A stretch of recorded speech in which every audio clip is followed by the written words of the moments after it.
Nakakinikilabutan kasi ako eh. Kaya lang naman. Grabe. Sige ma'am, ano pong ano natin? Story sa jersey na to. Jersey. Ngayon, syempre, buntis ako. Tatantrums ako kasi busy siya. US tour, with Bulaga, mga ganyan. So, nagre-reklamo na ako na sobrang busy, wala nang time for me. Ngayon, there's this one time na umuwi siya sa Cavite, sa bahay.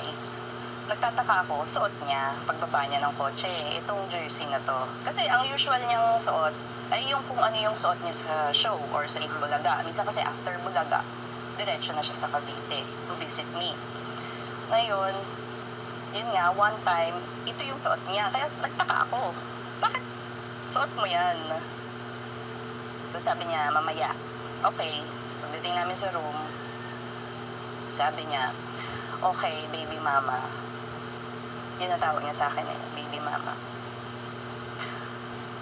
Gusto ko kasi maalala mo itong jersey na to habang suot ko. Para every time, mamiss mo ko. Ajinomoto Sustainability